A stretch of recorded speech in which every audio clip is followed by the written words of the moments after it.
All right, so for today's venue segment, we're going to talk a little bit about navigating, and primarily going to talk about navigating with the external screen, okay?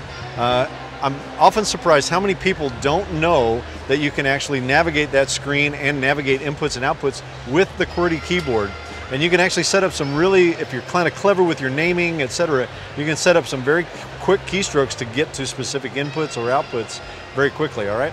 So the first thing to note though is that you can actually do it with the F keys. So as you see right here, I'm going to pull up the venue screen so you can see it.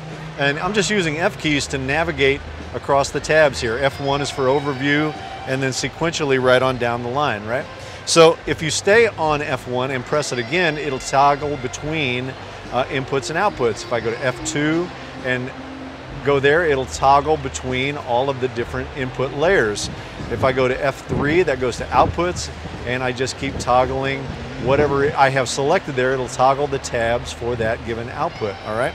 So let's go back to inputs just for a second, and I'm just going to navigate through some inputs very quickly using just the QWERTY keyboard and some of the letters, right? So obviously I'm in inputs right here, and I'm just going to press, let's go M.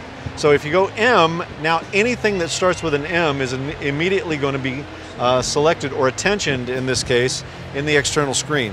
So now if I hit the tab, it'll just tab through all of the M's. I can shift tab to go backwards if I want to do it, but just by pressing on the letter M, I was able to go right to all of the M's.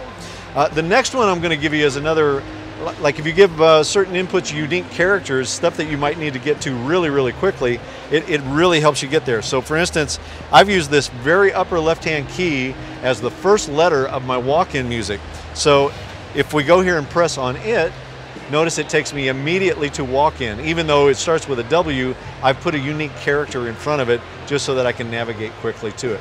So this kind of thing works on the inputs, on the outputs, any pages you want to get to. If you need to get there quickly, the QWERTY keyboard is actually not a bad way to go about doing it, all right? So that's your venue tip for the day. I know it's a short one. We're just getting close to showtime. It's a daylight here. I'm going to have some little bit of trouble kind of camera showing you some stuff on the console. So we're going to wait till we get back indoors to get back to that stuff, all right? Thanks guys, we'll check back in with you later. Stay in touch for more venue segments as we go out through the year, all right? We'll see you guys, bye-bye.